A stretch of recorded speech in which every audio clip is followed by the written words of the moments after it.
उनको लिए दूसरा फ्लैट, दूसरा बंगला मिला है, तो उनको जाना चाहिए, इस पर जिद नहीं करना चाहिए। एक सम्मानित व्यक्ति हैं, जब वो उप मुख्यमंत्री बने थे उनके पास कितना फोर्स था और उनके लोगों के पास कितना फोर्स था, और उन्होंने क्या क्या नियम बना दिए थे, नियम के अब हो करके भी वो दिन भूल गए। और उसमें राष्ट्रीय अध्यक्ष का निर्वाचन होगा, और निश्चित रूप से हम लोगों ने निर्णय लिया है कि नीतीश कुमार जी ही हमारे सर्वमान्य नेता हैं। विपक्ष को जो मुद्दा उठाना चाहिए वो मुद्दा विहीन है। वो परिवार, अपनी जात, अपना धर्म, अपना संपत्ति की रक्षा, यही उनका मुद्दा है। उनका मुद्दा इस बिहार की 14 करोड़ जनता की समस्याएं नहीं है। नमस्कार, आप न्यूज 4 नेशन देख रहे हैं। मैं हूं आपके साथ वंदना। बिहार के पूर्व मुख्यमंत्री लालू प्रसाद यादव अपने बंगले को खाली नहीं कर रहे हैं। जिस तरह से बिहार में सियासत हो रही है, खासतौर पर बिहार के पूर्व मुख्यमंत्री नीतीश कुमार के बेहद करीब, बेहद खास श्याम रजक, क्या लग रहा है लालू प्रसाद यादव बंगला क्यों नहीं खाली कर रहे हैं? देखिए, सरकार नियम से चलती है और कानून का अनुपालन करना उस राज्य, उस देश के हर व्यक्ति का धर्म होता है। तो नियम है कि हर पद पर जो धारक हैं, पद धारक के लिए कर्णांकित है सभी क्वार्टर। अब कर्णांकित है तो वो कर्णांकित है जिनके नाम से अब वो उस पद पर नहीं है, उनको लिए दूसरा फ्लैट, दूसरा बंगला मिला है, तो उनको जाना चाहिए, इस पर जिद नहीं करना चाहिए। एक सम्मानित व्यक्ति हैं, सम्मानित नेता हैं, उन जिद से कानून नहीं चलता है, कानून कानून से चलता है। इसलिए इस तरह का हरकत करना और लोगों के लिए भी अच्छा नहीं होगा और वो हास्य के पात्र होंगे। इसलिए उनको तत्काल अपना बंगला खाली करना चाहिए, ताकि, नहीं तो सरकार तो नियम से चलती है, कानून अपना काम करेगा। जब कानून अपना काम करेगा और समय अवधि की पूरा होने के बाद अगर उनका खाली कराया जाएगा तो उनको ये लगेगा कि अपमान हो रहा है। इससे हम लोग भी मनमाहित होंगे, लेकिन इसके लिए दोषी खुद होंगे। उनको कानून के अंतर्गत काम करना चाहिए। एक संवैधानिक पद धारक रहे हैं, इसलिए वो अपने जो कर्णांकित जो बंगला है उस बंगले में ससम्मान चले जाना चाहिए। लेकिन जिस तरह से तमाम सिक्योरिटी को राबड़ी देवी ने अपने आवास से बाहर निकाल दिया और खुद राजद के नेता जब उस आवास का सुरक्षा कर्मी बन करके तैनात हैं, बॉडीगार्ड बन करके तैनात हैं, क्या लग रहा है? तेजस्वी यादव ने तो बयान भी दिया था और कहा था कि हमें सिक्योरिटी इसलिए नहीं दी जा रही है क्योंकि सम्राट चौधरी को भय है। सम्राट चौधरी इसलिए बॉडीगार्ड लेकर के चलते हैं, इसलिए सिक्योरिटी लेकर के चलते हैं कि उनको कहीं ना कहीं जिस तरह से सुशासन का दावा कर रहे हैं, लेकिन बिहार में सुशासन नहीं, ये उनके लिए ये चीज बताएं, कैसे देख रहे हैं? मान्यवर तेजस्वी यादव की इस वक्तव्य खुद अपने आप को हास्यास्पद है। जब वो उप मुख्यमंत्री बने थे उनके पास कितना फोर्स था और उनके लोगों के पास कितना फोर्स था, और उन्होंने क्या क्या नियम बना दिए थे, नियम के अब हो करके भी वो दिन भूल गए। वो दिन भूल गए, उनको याद रखना चाहिए। सम्राट चौधरी इस राज्य के मुख्यमंत्री हैं और उनको जेट सिक्योरिटी मिला हुआ है। उसके अधिकृत नहीं थे तेजस्वी यादव, लेकिन उसके बावजूद भी वो जेट श्रेणी ले लिए थे और अपने पूरे कई लोगों को उन्होंने दे दिया था। ये सब बातें कोई बातें नहीं रहती है। सिक्योरिटी के लिए विशेष सुरक्षा समिति है, वो हर व्यक्ति की आकलन करता है, जिनको सुरक्षा लेना रहता है उनका आकलन करता है और आकलन के आधार पर उनको सुरक्षा दिया जाता है। जिनको ज़्यादा खतरा होता है उनको सुरक्षा ज़्यादा मिलता है, इसमें कहीं दो राय नहीं है। आदरणीय लालू यादव जी, जब उन पर खतरा था तो उस समय उन पर उनको मिला था ज़्यादा सिक्योरिटी। आज उन पर खतरा नहीं है तो उनको सिक्योरिटी लिया गया। ये विशेष सुरक्षा समिति का काम है और वो कमेटी ने ये फैसला लिया है। श्याम जी, एक सवाल यह है कि भारत देश में कई कल्चर हैं और हमारे देश की संस्कृति और जो भी हो वो बहुत ही खूबसूरत है। बिहार की अगर हम बात करें तो बिहार में भी बहुत खूबसूरत जो है परंपराएं जो है वो चलती आ रही है पीढ़ी दर पीढ़ी। हाल के दिनों में देखा जाए तो हम बात करें लौंडा नाच की, क्या जो परंपरा भिखारी ठाकुर ने शुरुआत की उस चीज का, आज वो कहीं ना कहीं विलुप्त होता जा रहा है। क्यों जदयू के नेताओं को इस पर आपत्ति है? क्या लौंडा नाच कराना, क्या किनको आपत्ति है किनको आपत्ति नहीं है, इस पर मुझको कुछ नहीं कह रहा है। भिखारी ठाकुर इस राज्य के ही नहीं देश के सबसे बड़े उपन्यासकार रहे, सबसे बड़े नाट्यकार रहे, सबसे बड़े वो गायक भी रहे। उनको लोग श्रद्धा के साथ लेता है और उनके द्वारा निजात जो क्रियाएं रही है उसको लोग देखता है। कुछ लोगों को अच्छा लगता है, कुछ लोगों को खराब लगता है। अब वेस्टर्नलाइज जो कल्चर है उसमें जिस तरह की डांस और जिस तरह का होता है, बहुत लोगों को अच्छा लगता है, बहुत लोगों को खराब लगता है। हमारी संस्कृति जरूरी नहीं कि सबको अच्छा लगे, तो जिसको अच्छा नहीं लगता है उनको उसका खिलाफ करते हैं।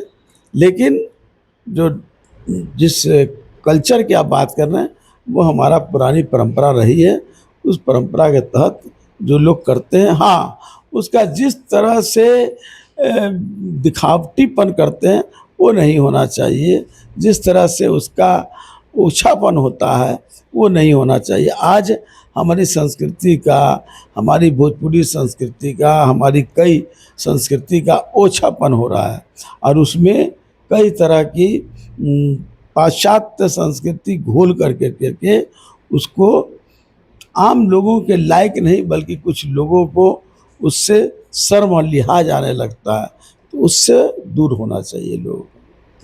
आपको नहीं लगता कि धरोहर भी बचाने की आवश्यकता है? धरोहर को अगर सामान्य ढंग से और जिस तरह से धरोहर की जो परंपरा रही है उस तरह से अगर आप करते हैं तो निश्चित रूप से आप सम्मान के अधिकारी हैं। लेकिन उसमें अगर आप उच्छृंखलता, उसमें आप किसी तरह से लोगों को बदनाम, इसी तरह से किसी एक लिंग का, एक वर्ग का जिस तरह से ओछापन दिखाया जाता है, दिखाने का प्रयास करते हैं उसको उसके नाम पर, तो वो गलत है। उसका पूरा रूप से सख्त उसका विरोध करना चाहिए। लेकिन श्याम जी, आप भी शुरू से देखे हैं लालू प्रसाद यादव तो उनके यहाँ पुराने लालू प्रसाद यादव की परंपरा नहीं रही है, ये हमारी पुरानी परंपरा रही है, पुरानी परंपरा रही है। लेकिन उसका आज जिस तरह से हरास हो रहा है, जिस तरह से उसको लोग मिलावटपन कर के और एक वर्ग को अपमान, शर्म, लिहाज वाली बात होती है, तो वो उस परंपरा का, उस संस्कृति का अपमान हम कहेंगे। जदयू की बड़ी बैठक होने वाली है 28 जून को, लगभग तय अभी जो है ऐसी संभावनाएं जताई जा रही है। क्या लगता है आगे भी राष्ट्रीय अध्यक्ष का कमान नीतीश कुमार ही संभालेंगे? निश्चित इसमें कहीं दो राय नहीं है। हमारी राष्ट्रीय कार्यकारिणी और राष्ट्रीय परिषद की बैठक है और 23 तारीख को सारे हमारे राष्ट्रीय परिषद के लोग आएंगे देश भर से और उसमें राष्ट्रीय अध्यक्ष का निर्वाचन होगा।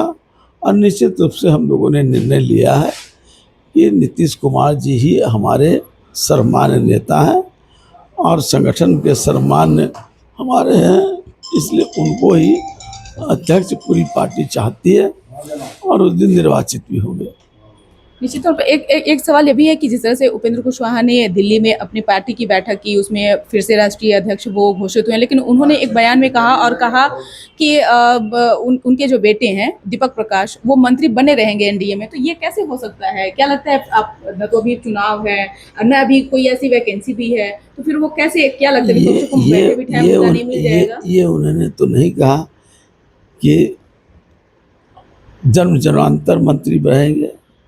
जो नियम है कि कोई अगर सदन का सदस्य नहीं है वो 6 महीने तक मंत्री पद पर शोभा रह सकता है और इसका कई उदाहरण है, कोई पहला उदाहरण नहीं है।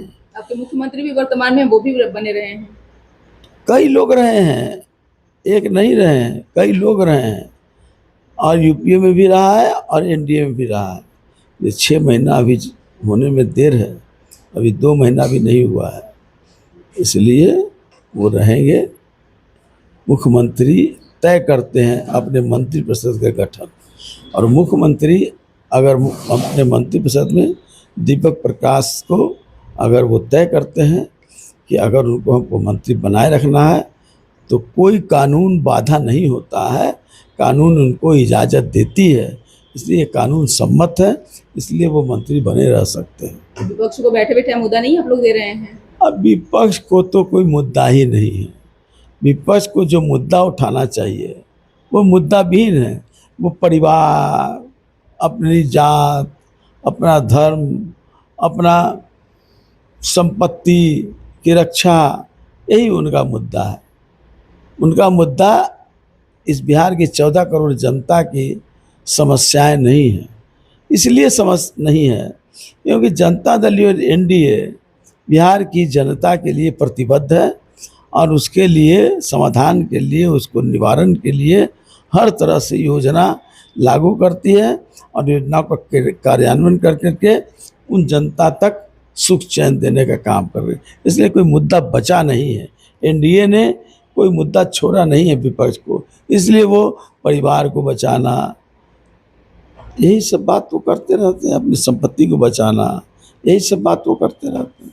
आपने परिवारवाद की बात की, परिवार में तो उनके बेटे तेज प्रताप यादव भी आते हैं, उनको तो एमएलसी उन्होंने बनाया नहीं, उन्होंने तो सुनील सिंह को एमएलसी बनाया। अब इस पर हमसे कोई बात, मेरी आदत नहीं है व्यक्तिगत टिप्पणी करने का, हम नीतिगत बात करते हैं, कौन किसका क्या है और कौन कहाँ तक है, कौन क्या करता है, कौन क्या नहीं करता है, ये सारी बातें हमसे छिपी नहीं है। लेकिन फिर भी हमारे नेता चंद्रशेखर जी ने हमको हिदायत किया था और हमको उन्होंने गुरु मंत्र दिया था कि व्यक्तिगत टिप्पणी कभी मत करना, चाहे कितना से बड़ा भी विरोधी हो, व्यक्तिगत टिप्पणी नहीं करना, नीतिगत निर्णय, नीतिगत जो सवाल हो उस सवाल पर टिप्पणी करना, और हम उसको स्वीकार करते हैं और उसी को लागू करते हैं। बहुत बहुत शुक्रिया बात करने के लिए। तो ये थे हमारे साथ बात करने के लिए जदयू के बड़े नेता श्याम रजक, जिनसे हमने कई सवाल किए हैं, जिसमें लालू प्रसाद यादव के बंगला सहित जिस तरह से उपेंद्र कुशवाहा के बेटे को लेकर के जो राजनीति हो रही है बिहार में, उन तमाम सवालों का जवाब इन्होंने दिया है। अगर आप इस बात से सहमत है, असहमत है, कमेंट बॉक्स में जाकर कमेंट जरूर करिएगा। धन्यवाद।